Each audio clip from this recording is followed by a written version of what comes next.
Hello friends, this is Prince Chuneja और आप देख रहे हैं आपका अपना यूट्यूब चैनल नॉलेज टाउन।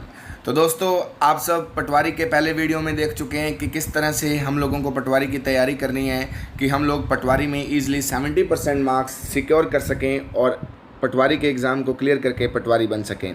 तो दोस्तों, हम अपने दूसरे वीडियो में आज परिचर्चा करेंगे पूरे सिलेबस के ऊपर। जैसा कि मैंने आपको कहा था कि हमें सिलेबस के अंदर भी सारे सिलेबस में से भी कुछ ऐसे इंपॉर्टेंट टॉपिक्स को निकालना है और जिसको हमें अच्छी तरह से पढ़ कर जाना है कि ताकि हम 70% तक जो हमारा टारगेट है उसको सिक्योर कर सकें और अचीव कर सकें। तो दोस्तों, वीडियो शुरू करने से पहले मैं आपसे रिक्वेस्ट करता हूं कि अगर आपने हमारे वीडियो को और हमारे चैनल को अभी तक लाइक नहीं किया है तो प्लीज़ हमारे वीडियो को लाइक करें और हमारे चैनल को सब्सक्राइब करें और ज़्यादा से ज़्यादा इस वीडियो को अपने दोस्तों के साथ शेयर करें ताकि वो भी पटवारी के बारे में इंपॉर्टेंट जो जानकारी है, इंपॉर्टेंट जो ये बातें हैं वो सीख सकें और पटवारी के एग्ज़ाम के लिए आगे तैयारी कर सकें। तो दोस्तों, शुरू करते हैं हमारा वीडियो आज का। तो सबसे पहले दोस्तों, हमारे सामने जो निकल कर आ रहा है वो है general science, history, polity and geography of India. दोस्तों, सबसे पहले आप सब देख रहे हैं कि जो पहला हमारा पोर्शन है ये है इंडियन जीएस से जुड़ा हुआ, यानी इंडियन जनरल स्टडीज़ से जुड़ा हुआ। दोस्तों, सबसे पहले हम इसमें बात करेंगे हमारे प्राचीन एवं मध्यकालीन भारत के इतिहास के बारे में। दोस्तों, आप सब जानते हैं कि 3 प्रकार का जो हमारा इतिहास है, प्राचीन इतिहास, फिर मध्यकालीन भारत का इतिहास और तीसरा नवीन भारत का इतिहास। दोस्तों, इन तीनों इतिहास के पोर्शन में हमारे सामने सबसे पहले प्राचीन भारत के इतिहास में कुछ महत्वपूर्ण पॉइंट्स हैं जिनके ऊपर हम चर्चा करते हैं। दोस्तों, सबसे पहले दोस्तों हमारे सामने इम्पोर्टेंट पॉइंट है वो है कि प्राचीन भारत के इतिहास में हमें सिंधु घाटी सभ्यता के ऊपर फोकस करना बहुत ज़रूरी है। दोस्तों, 2250 से 1750 इसका टाइम पीरियड है। दोस्तों, 2250 से 1750 ईसा पूर्व। इस पूरे टाइम पीरियड के ऊपर भी दोस्तों मैं अलग से एक वीडियो बनाऊंगा। यहाँ पर मैं आपसे सिर्फ थोड़ी बहुत इसके बारे में चर्चा करूंगा, लेकिन हम पूरे सिलेबस के बारे में चर्चा ज़रूर करेंगे। दोस्तों, सिंधु घाटी सभ्यता के बारे में दोस्तों, जैसा कि आप सब जानते हैं कि इस बार जो महिला सुपरवाइज़र का एग्ज़ाम हुआ था उसके अंदर सिंधु घाटी सभ्यता से काफ़ी अच्छे क्वेश्चन आए थे और प्राचीन भारत के इतिहास से भी काफ़ी इंपॉर्टेंट क्वेश्चन आए थे। तो दोस्तों, ये जो पूरा पटवारी का एग्ज़ाम है ये महिला सुपरवाइज़र से जुड़ा हुआ ही एग्ज़ाम है। मतलब उसके जो पैटर्न है महिला सुपरवाइज़र का, 150 क्वेश्चन का पैटर्न महिला सुपरवाइज़र का था, वैसे ही पटवारी के एग्ज़ाम का पैटर्न है। तो उससे मिलता जुलता सा ही कुछ पैटर्न है। तो हो सकता है कि अधीनस्थ बोर्ड के द्वारा वो कंडक्ट करवाया गया था और अधीनस्थ बोर्ड के द्वारा ही पटवारी का एग्ज़ाम कंडक्ट करवाया जा रहा है। तो इनमें काफ़ी सिमिलैरिटीज़ हमें देखने को मिलेंगी। दोस्तों, उसके बाद सिंधु घाटी सभ्यता के बाद दोस्तों हमें जो दूसरी महत्वपूर्ण चीज़ है जिसके ऊपर फोकस करना है दोस्तों, वो है हमारा वैदिक काल। दोस्तों, जी हाँ, वैदिक काल। वैदिक काल में दोस्तों हमें ऋग्वैदिक काल और उत्तर वैदिक काल, दोनों वैदिक कालों के बारे में अच्छी तरह से जानकारी होनी चाहिए। ऋग्वैदिक काल और उत्तर वैदिक काल। दोस्तों, वैदिक काल दोस्तों मैं पूरा नहीं लिखूंगा यहाँ पर, 1500 से 600 ईसा पूर्व के बीच में वैदिक काल है। इसके बारे में हम पूरा एक वीडियो बनाएंगे कि किस तरह से इतिहास का टाइमलाइन चलता है। दोस्तों, उसके ऊपर मैं अलग से एक वीडियो बनाऊंगा। तो यहाँ पर हम सिर्फ सिलेबस के बारे में चर्चा कर रहे हैं। उसके बाद तीसरा जो हमारे सामने महत्वपूर्ण बिंदु आएगा वो आएगा महाजनपद काल। महाजनपद काल, इसको भी आपको अच्छी तरह से पढ़ना पड़ेगा कि किस तरह से हमारे जो 16 महाजनपद थे वो बने थे। उसके बाद दोस्तों जैन धर्म, बौद्ध धर्म के बारे में आपको परिचर्चा होनी चाहिए, अच्छी तरह से आपको उसके बारे में नॉलेज होनी चाहिए, जैन धर्म, बौद्ध धर्म के बारे में। उसके बाद दोस्तों मौर्य काल के बारे में आपको पूरी जानकारी होनी चाहिए। उसके बाद दोस्तों गुप्त काल के बारे में आपको जानकारी होनी चाहिए। बीच में गुप्तोत्तर काल या आप कह सकते हो कि शुंग वंश, कणम वंश, इनके बारे में आपको इतनी ज़्यादा चर्चा करने की ज़रूरत नहीं है क्योंकि इससे इतने ज़्यादा क्वेश्चन नहीं पूछे जाएंगे। दोस्तों, तो 5 टॉपिक या 6 टॉपिक आपको प्राचीन भारत से तैयार करने हैं। दोस्तों, सिंधु घाटी सभ्यता, वैदिक काल, उसके बाद में महाजनपद, मौर्य काल और गुप्त काल। उसके बाद दोस्तों हमारा आता है मध्यकालीन भारत का इतिहास। मध्यकाल को भी हम 2 भागों में बांटते हैं, पूर्व मध्यकाल और उत्तर मध्यकाल। पूर्व मध्यकाल में दोस्तों, पूर्व मध्यकाल के अंदर दोस्तों राजपूत काल आता है 7वीं से 12वीं शताब्दी के बीच। दोस्तों, मैं सब नहीं लिखूंगा, साथ में आप सुनते जाएं। राजपूत काल आता है दोस्तों 7वीं से 12वीं शताब्दी के बीच और इसमें से जो हमारे सामने क्वेश्चन आएंगे इंडियन हिस्ट्री से वो इतने नहीं आएंगे क्योंकि इसका जो पूरा पोर्शन है वो राजस्थान हिस्ट्री में हमारे सामने काउंट हो जाएगा। उसके बाद दोस्तों मध्यकाल के अंदर जो उत्तर मध्यकाल है उसमें हमारे सामने आएगा सल्तनत काल और सल्तनत काल के साथ में आएगा दोस्तों मुगल काल। ये दोनों ही दोस्तों बहुत ही महत्वपूर्ण है हमारे लिए इंडियन हिस्ट्री के अगर बिहाफ पे मैं बात करूं, सल्तनत काल भी और मुगल काल भी, दोनों को आपको अच्छी तरह से पढ़ना होगा यदि आपको पटवारी के एग्जाम में हिस्ट्री के अंदर अच्छे मार्क्स लेने हैं दोस्तों। उसके बाद जो सबसे इंपॉर्टेंट हमारे सामने पोर्शन है वो है मॉडर्न इंडियन हिस्ट्री। जी हाँ, नवीन भारत का इतिहास, मॉडर्न इंडियन हिस्ट्री दोस्तों।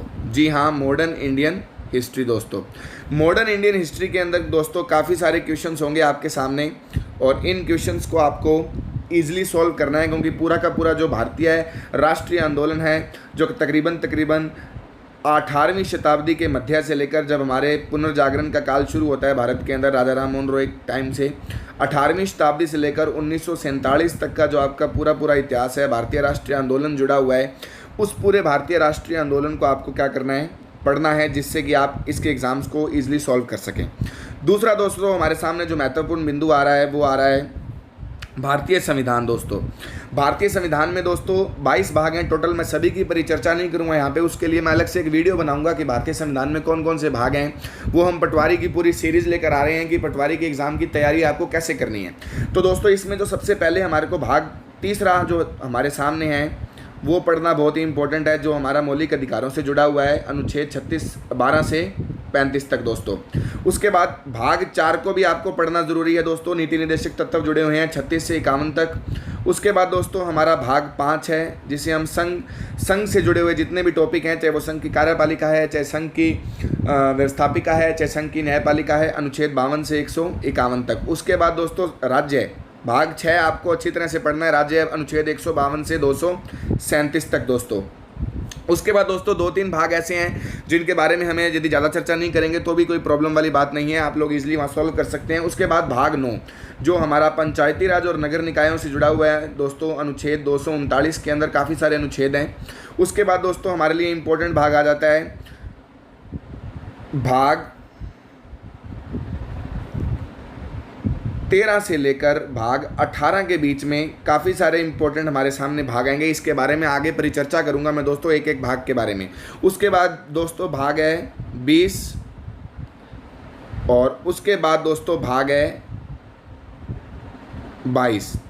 ये कुछ इंपॉर्टेंट भाग हैं दोस्तों जिनके ऊपर आपको अच्छी तरह से फोकस करना है ताकि आप पटवारी के अंदर पॉलिटिकल साइंस के क्वेश्चंस को पूरी तरह सॉल्व कर पाएँ। और इन भागों के अलावा ज़्यादातर क्वेश्चन आपको इससे बाहर नहीं मिलेंगे।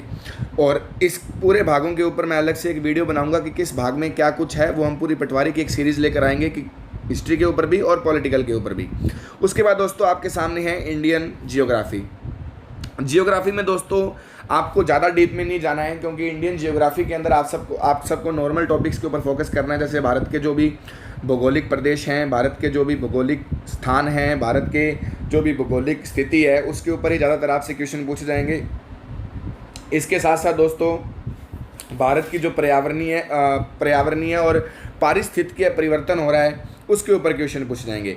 तो ये नॉर्मल टॉपिक हैं भूगोल के, ज़्यादा डीप में आपसे क्वेश्चन इसके ऊपर नहीं पूछे जाएंगे। नॉर्मल आप भौतिक प्रदेश और भारत की अवस्थिति, भारत की स्थिति, भारत का जो जलवायु है, इनसे रिलेटेड जो छोटे क्वेश्चन हैं ये आपसे पूछे जाएंगे। नेक्स्ट दोस्तों करंट अफेयर्स, तो आप सब जानते ही हैं आपको पूरी तरह से तैयार करना होगा अपना करंट अफेयर्स को अच्छी तरह से। तकरीबन 1 से 1.5 साल पुराना जो करंट अफेयर्स है दोस्तों वो आपको तैयार करना होगा आप जब पटवारी के एग्ज़ाम को देने जाएंगे दोस्तों। नेक्स्ट हमारा जो 5वां टॉपिक है इसके अंदर वो है जनरल साइंस। जनरल साइंस में दोस्तों काफ़ी सारे टॉपिक्स हैं, लेकिन मैंने आपको बता दिया है कि जनरल साइंस में ज़्यादा डीप में नहीं जाएगा, वो नॉर्मल आपसे क्वेश्चन पूछे जाएंगे, जैसे तत्व, यौगिक और मिश्रण, एलिमेंट, कंपाउंड एंड मिक्सचर हो गया, भौतिक और रासायनिक परिवर्तन है, धातु है, धातु से जुड़े हुए क्वेश्चन है, मानव के शरीर से जुड़े हुए क्वेश्चन है, रक्त से जुड़े हुए प्रश्न हैं, या जैव विविधता से जुड़े हुए हैं, प्रकाश है, विद्युत है, वैज्ञानिक खोजें हैं। इस प्रकार के जो क्वेश्चन हैं वो जनरल स्टडीज़ में या जनरल साइंस में आपसे दोस्तों पूछे जाएंगे। नेक्स्ट हम परिचर्चा करते हैं दोस्तों हमारे अगले टॉपिक के ऊपर, वो है हमारा geography, history, culture and polity of Rajasthan. दोस्तों दूसरा हमारा सबसे महत्वपूर्ण जो टॉपिक है वो है राजस्थान का इतिहास, भूगोल और राजस्थान की कला संस्कृति। दोस्तों ये हमारे लिए इम्पोर्टेंट वन है, क्योंकि आपको यदि 70% मार्क्स सिक्योर करने हैं तो हम लोगों को इस पूरे के पूरे टॉपिक को अच्छी तरह से देखना होगा, क्योंकि दोस्तों 30 क्वेश्चन है, जैसा कि मैं आपको पहली वीडियो में चर्चा कर चुका हूँ। 30 में से हम 20 से 25 क्वेश्चन ईजिली सॉल्व कर सकते हैं यदि हमारी राजस्थान के जीके के ऊपर अच्छी कमांड है। राजस्थान का इतिहास दोस्तों सेम इंडियन हिस्ट्री की तरह चलता है। मैं आपको टाइमलाइन पूरी अलग से एक वीडियो में बताऊँगा कि जैसे 2250 ईसा पूर्व से लेकर और 1947 ईस्वी तक का जो इतिहास है, तकरीबन 4000 सालों तक का जो इतिहास है, वो भी राजस्थान का इतिहास चलता है। उसमें अलग अलग रियासतों का इतिहास है, मेवाड़, मारवाड़, बूंदी, डुंडान, इस तरह से जितने भी हमारे राजवंश रहे हैं राजस्थान के अंदर, उन सब का इतिहास दोस्तों आपको पढ़ना होगा। उसके साथ में किसान आंदोलन है, जनजातीय आंदोलन है, भारत के राजस्थान में जो स्वतंत्रता आंदोलन से जुड़े हुए स्वतंत्रता सेनानी रहे हैं, 1857 की क्रांति है, इस प्रकार के जितने भी महत्वपूर्ण टॉपिक हैं दोस्तों, उसके ऊपर मैं अलग से वीडियोज़ बनाऊँगा। तो आप प्लीज़ इस चैनल से जरूर जुड़े रहें और चैनल को ज़्यादा से ज़्यादा सब्सक्राइब करें। उसके बाद दोस्तों दूसरा हमारा इंपॉर्टेंट बात है वो है राजस्थान की प्रशासनिक व्यवस्था। ये दोस्तों इंपॉर्टेंट टॉपिक है, क्योंकि इस प्रकार का जो टॉपिक था वो राजस्थान का जो एक एग्जाम हुआ था अभी थोड़ा टाइम पहले, उद्योग प्रसार अधिकारी में ये पूरे के पूरे टॉपिक्स दे रखे थे आपको। राजस्थान की जो खुद की पॉलिटिकल साइंस से जुड़े हुए क्वेश्चन है, जैसे उच्च न्यायालय है, लोक सेवा आयोग है, जिला प्रशासन है दोस्तों, मानवाधिकार आयोग है, इन आयोगों से आपसे क्वेश्चन पूछे जाएंगे और अच्छे खासे क्वेश्चन पूछे जाते हैं दोस्तों इनसे। उसके बाद है हमारे दोस्तों स्वतंत्रता आंदोलन, मैं इसके बारे में आपको बता चुका हूँ। जन जागरण के आंदोलन है, उसके बाद हमारा कल्चर आ जाता है, जो हमारी लोक कलाएँ हैं, लोक चित्रकलाएँ हैं, हस्तशिल्प है, मेले और त्यौहार हैं, राजस्थानी संस्कृति है, राजस्थान के धार्मिक आंदोलन हैं और राजस्थान के प्रमुख व्यक्तित्व हैं।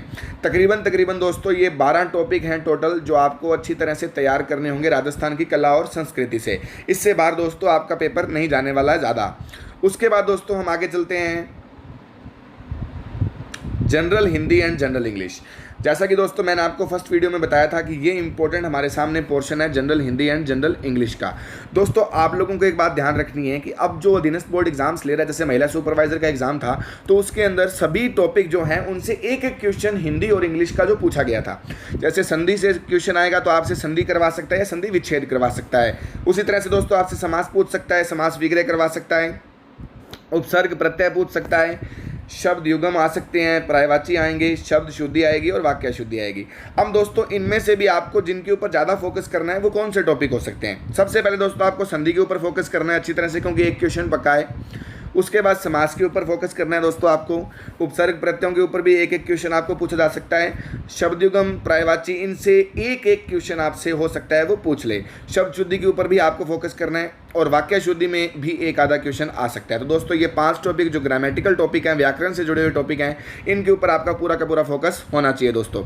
नेक्स्ट जो दोस्तों हमारा अगला टॉपिक है वो है जनरल इंग्लिश। दोस्तों ये मुहावरे, लोकोक्तियाँ और वाक्यांशों के लिए एक शब्द हैं, ये नॉर्मल टॉपिक हैं, इनके ऊपर क्वेश्चन एक आधा ही पूछा जाता है। आगे जनरल इंग्लिश दोस्तों, जनरल इंग्लिश में दोस्तों देखो सबसे पहले है सिनोनिम्स एंड एंटोनिम्स। सिनोनिम्स और एंटोनिम्स दोस्तों सबसे ज़्यादा, चाहे वो एलडीसी का पेपर है, चाहे वो महिला सुपरवाइजर का एग्जाम है, हर एग्जाम में सिनोनिम्स और एंटोनिम्स के ऊपर दोस्तों क्वेश्चन पूछे जाते हैं। तो अगर मैं 22 क्वेश्चन हिंदी और इंग्लिश दोनों के मिलाकर हैं तो तकरीबन 10 से 11 क्वेश्चन या 10 से 12 क्वेश्चन इंग्लिश के भी होंगे। तो उसमें से दोस्तों 4 से 5 क्वेश्चन दोस्तों, जी हाँ 4 से 5 या हो सकता है 6 क्वेश्चन तक भी सिनोनिम्स, एंटोनिम्स और फ्रेजेस और आइटम्स से ही उठा लिए जाएं। जी हाँ दोस्तों, ये दोनों टॉपिक हैं, ये ग्रामेटिकल नहीं है, लेकिन आपको इनकी नॉलेज होनी बहुत ज़रूरी है। उसके बाद दोस्तों कंप्रेंशन और अनसीव्ड पैसेज से दोस्तों क्वेश्चन आपको इस तरह से भी पूछ सकता है कि आपको एक छोटा सा पैसेज दे सकता है, उसमें से आपसे कुछ क्वेश्चन पूछ ले। सिनोनिम्स और एंटोनिम्स के क्वेश्चन भी इस पैसेज में ही इंक्लूड किया जा सकते हैं। इसके साथ साथ दोस्तों कॉमन एरर्स। दोस्तों कॉमन एरर्स का मतलब होता है कि सारी ग्रामर। जी हाँ दोस्तों, आपको देखने में ये एक टॉपिक लग रहा होगा, लेकिन कॉमन एरर का मतलब होता है सारी इंग्लिश ग्रामर। यानी कि आपसे कोई भी एरर टेंस से पूछ सकता है, सब्जेक्ट वर्ब एग्रीमेंट से कोई भी क्वेश्चन पूछ सकता है, पैसिव वॉइस से पूछ सकता है, रिपोर्टेड स्पीच से पूछ सकता है, डिटरमिनर से पूछ सकता है, प्रीपोजिशन से पूछ सकता है, क्लॉजेस से पूछ सकता है। तो यानी आप किसी भी टॉपिक को नहीं छोड़ सकते ग्रामर के अंदर। आपको पूरी की पूरी इंग्लिश ग्रामर के सभी टॉपिक्स के ऊपर पूरी तरह से आपके दिमाग में एक छवि होनी चाहिए, एक अच्छी तरह से बात होनी चाहिए, ताकि आप इन चारों के चारों जो टॉपिक दे रखे हैं इंग्लिश के, इसको सॉल्व कर सकें। इसके बाद दोस्तों हमारा जो अगला टॉपिक है वो है mental ability and reasoning, basic numeric efficiency. दोस्तों आप सब जानते हैं कि मैंने पहले वीडियो में आपको बताया था कि इसके 45 क्वेश्चन है। सबसे इम्पोर्टेंट जो टॉपिक होगा वो हमारा यही होने वाला है, मैथ्स और रीजनिंग का। दोस्तों ये भी ग्रामर की तरह ही है, आप इसमें ईजिली मार्क्स ले सकते हैं। इसमें किसी भी टॉपिक के बारे में ये नहीं कहा जा सकता कि आपको एग्ज़ाम में यही टॉपिक मिलेगा या ये टॉपिक नहीं मिलेगा।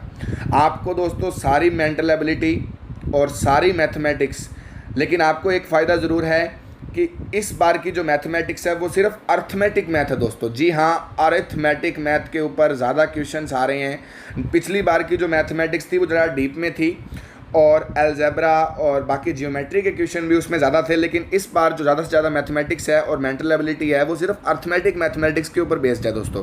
तो आप इजीली अर्थमेटिक मैथ के क्वेश्चन है वो इजीली सॉल्व कर सकते हैं। जैसा कि मैं आपको दिखा रहा हूँ यहाँ पर परसेंटेज हैं, सिंपल एंड कंपाउंड इंटरेस्ट है, प्रॉफिट एंड लॉस है और एवरेज एंड रेशियो है दोस्तों। ये सारे के सारे अर्थमेटिक मैथ के टॉपिक्स हैं, ठीक है। इसमें कोई भी अलजेब्रा का टॉपिक या जियोमेट्री का ज़्यादा टॉपिक नहीं है, सिर्फ एक एरिया एंड वॉल्यूम जियोमेट्री का टॉपिक है। उसके अलावा ज़्यादा कुछ भी हार्ड नहीं है, सिर्फ और सिर्फ मेंटल एबिलिटी है। ऊपर आप देख सकते हैं कुछ टॉपिक्स हैं मेंटल एबिलिटी के, तो आप इजीली इसको सॉल्व कर सकते हैं 45 क्वेश्चंस को। नेक्स्ट दोस्तों आ गया है बेसिक कंप्यूटर। दोस्तों सबसे महत्वपूर्ण मैं आपको जानकारी दूंगा जो आपको कोई भी ये जानकारी नहीं दे पाएगा कि कंप्यूटर को किस तरह से टैकल करना है ताकि हम 15 क्वेश्चन इजीली सॉल्व कर पाएं और 30 नंबर सिक्योर कर पाएं। महिला सुपरवाइज़र के अंदर एग्ज़ाम आया था दोस्तों। इस महिला सुपरवाइज़र के एग्ज़ाम में जो कंप्यूटर पूछा गया था वो बुकिश कंप्यूटर लैंग्वेज से थोड़ा सा अलग था। यानी कि जो आपको यहाँ पर कैरेक्टरिस्टिक्स ऑफ कंप्यूटर्स के टॉपिक दे रखे हैं, रैम रोम फाइल सिस्टम से जुड़े हुए क्वेश्चन दे रखे हैं, MS ऑफिस से जुड़े हुए क्वेश्चन दे रखे हैं, लेकिन ये टॉपिक दे रखे हैं, इनमें से बहुत कम क्वेश्चन आए थे दोस्तों। जी हाँ, मात्र 2 से 3 क्वेश्चन ही इन टॉपिक से आए थे दोस्तों। ज़्यादातर जो कंप्यूटर से क्वेश्चन आए थे वो फोकस किया गया था आपका करंट कंप्यूटर के क्वेश्चंस पे। जी हाँ दोस्तों, जो राजस्थान के अंदर करंट कंप्यूटर से जुड़े हुए क्वेश्चन थे, जो राजस्थान गवर्नमेंट की पॉलिसीज़ थी कंप्यूटर्स को लेकर या राजस्थान गवर्नमेंट की जो पॉलिसीज़ थी हमारे IT सेक्टर को लेकर, उनसे ज़्यादा क्वेश्चन आए गए हैं। यानी कि आपको इस बुकिश लैंग्वेज को, इस बुकिश टॉपिक को तो क्लियर करना ही करना है, लेकिन उसके साथ में आपको करंट कंप्यूटर के क्वेश्चंस पे फोकस करना है दोस्तों।